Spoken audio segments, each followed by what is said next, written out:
on this note, and being part of FHRD, you've audited quite a number of companies in order to achieve the HR quality mark. Generally speaking, what would you say that is the gap in HR? So if you were to generalize, what would be the most thing that companies might lack when it comes to people?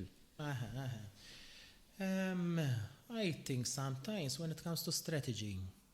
Okay. So what's the starting point? A lot of companies have a lot of things going on, but there isn't a strategy. You have a strategy which is made a lot of jigsaw, and you're putting it all together. You have this, you have this, you have this, but there isn't a specific strategy. Sometimes we start even our audits by asking what is the HR strategy, which has to be, as I was saying, in alignment with the business strategy. Yes. And a lot of people find it very difficult to answer that question. Sometimes, not sometimes, we tend to say it, as I was saying, people are our biggest asset. Sometimes I find this a bit curious as well, because if they are our biggest asset, how come they are not written black on white on our financial accounts? Are they your assets? When you say an asset, it's as if you own the people, but you don't own them, especially when someone comes to resign. Yes, They give their resignation letter, and after the notice period, they are free to go. So is he an asset? So there should be the strategy in place to make sure that the moment they are going to give their resignation, it has to be delayed, because there is job mobility. 2-3 years, and I move on. So part of our strategy, and this is sometimes which we are missing, because we do a lot of perks. Maybe sometimes companies tell you, but I do this, I do that for my beer Fridays, whatsoever. There are a lot of things going on. But at the end of the day, do you think that people stay with you because you're giving them beer Fridays, because you're giving them free pizzas? No. The moment that the people keep believing that they are part of the bigger picture, that's why you need a strategy, the more the possibility to retain those people is there for the taking. And people, especially young ones, they don't want to wait. They started working today, and if possible, within the next one month, they move on. They are really eagerness. Yes. So you have to sort of hold their horses. You have to learn to hold their horses.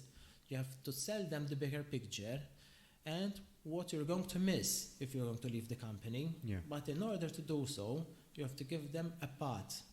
We're going to develop the skill for you. You have to upskill your skills, etc., etc. At the end of the day, with doing this, you're going to get promoted, you're going to get this, this, and that.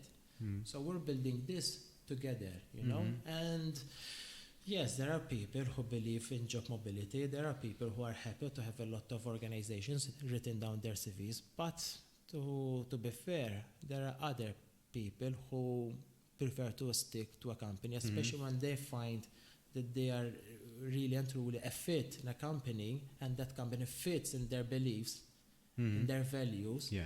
There is a lot of longer relationship as well. Ultimately, there's the element of loyalty as well, not necessarily by staying in that particular job, but if you leave, let's say after 5 years, and you still speak well on your ex-employer, that's still loyalty. Yes. And that's the employees who left the company for whatever reason, might be various reasons, might be to relocation. They are living in a new home, it's far away, and they chose something closer to home. So it might be, in inverted commas, as trivial as that, not because of the job. They are still brand ambassadors as well, and earlier we were speaking about branding. Yes. Sometimes these are the things that they require very little capital investment, your financial investment, but they go a long way. It's the word of mouth that we usually hear, especially in Malta, which is very important. Yes, you know what? Sometimes people resign, sometimes people move elsewhere, sometimes people resign to go to competitors, but we had people who came back, and those were the biggest PR for us, because sometimes when you have something, you take it for granted. We mentioned those little things which we take for granted, even by having the capability to move your hands. Yes, yes. But when you lose something, at that moment in time, you will start realizing what you had in hand and you have just done, you know? So whenever there are people who call us, listen, I made this mistake, I saw that there's that advert, or else even if there are no adverts, is it possible to come back? Yeah. Those people, you have won a lot with them, and then the moment that they come back, the moment that they start spreading the word even with their work colleagues, how come you came back? Yeah. So what was the difference? Why you came back, you know? Yes. That's the biggest PR, employer Yes. branding that a company can have. Some companies Definitely. don't accept returning employees Yes, as well. yes, true. Because it's True. they might think that it's an offense to the company that okay, so first they left us and now they want to come back. It depends. But it depends on the person as well. Exactly. I would say that the person still needs to go to the usual recruitment Yes, process and the yes. usual vetting, but ultimately I would tend to agree with it's there more benefit to loss of the company if there is a returning employee as well. True.